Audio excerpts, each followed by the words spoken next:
എല്ലാ വിശേഷണങ്ങൾക്കും മുകളിൽ നിൽക്കുന്ന ക്ഷേത്രമാണ് കേദാർനാഥ്.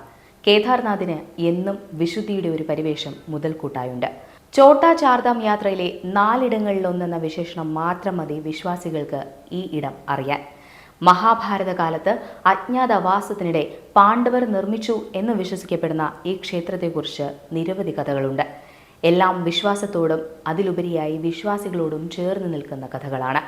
ആയിരക്കണക്കിന് വർഷങ്ങളായി വിശ്വാസത്തിന്റെ ദീപശിഖ പോലെ തലയുയർത്തി നിൽക്കുന്ന ഈ ക്ഷേത്രം സമുദ്രനിരപ്പിൽ നിന്നും 11,755 അടി ഉയരത്തിൽ പ്രതികൂലമായ കാലാവസ്ഥയോട് പടവെട്ടി നിൽക്കുന്ന ഒന്നാണ്. ഇന്നും ഓരോ വിശ്വാസിയുടെയും അഭിമാനമാണ്.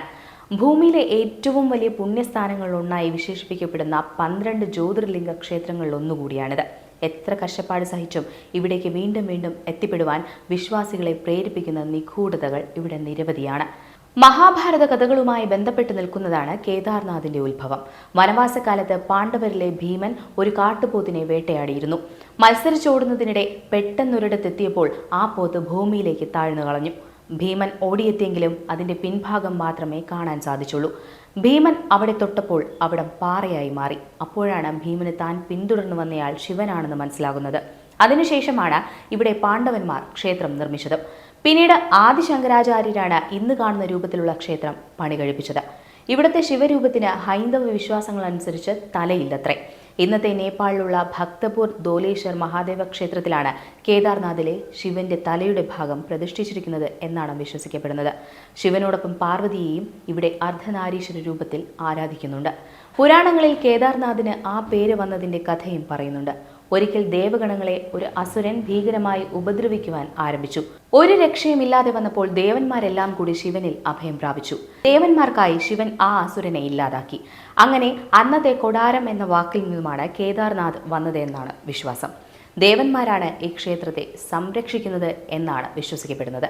കഴിഞ്ഞ തവണ 2013 വലിയ ഉരുൾപൊട്ടലുണ്ടായപ്പോൾ സമീപ പ്രദേശങ്ങളെല്ലാം തകർന്നടിഞ്ഞിരുന്നുവെങ്കിലും ക്ഷേത്രം മാത്രം ഒരാപത്തും വരാതെ അതേപടി നിന്നത് ഇത് കാരണമെന്നാണ് എല്ലാവരും വിശ്വസിക്കുന്നത്. ക്ഷേത്രത്തിന് തൊട്ടുപുറകിലുള്ള വലിയ പാറക്കല്ല് ക്ഷേത്രത്തെ സംരക്ഷിച്ച് നിലകൊള്ളുകയായിരുന്നു. അതുപോലെ തന്നെ തൊട്ടടുത്തുള്ള ഭൈരവനാഥ് ക്ഷേത്രത്തിലെ ദൈവമാണ് ഈ ക്ഷേത്രത്തിന്റെ കാവൽക്കാരനെന്നും വിശ്വസിക്കപ്പെടുന്നു.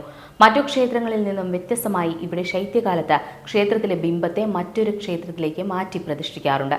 തൊട്ടടുത്ത ഉഖീമഠ് എന്ന സ്ഥലത്തേക്ക് കൊണ്ടുവന്ന് തുടർന്നുള്ള സമയത്തെ പൂജകൾ ചെയ്യും. ഗുപ്തകാശിയിലെ രുദ്രപ്രയാഗിൽ നിന്നും 86 കിലോമീറ്റർ അകലെയാണ് കേദാർനാഥ് സ്ഥിതി ചെയ്യുന്നത്. കേദാർനാഥ് സന്ദർശിക്കുന്നതിന് മുൻകൂട്ടിയുള്ള രജിസ്ട്രേഷൻ ആവശ്യമാണ്.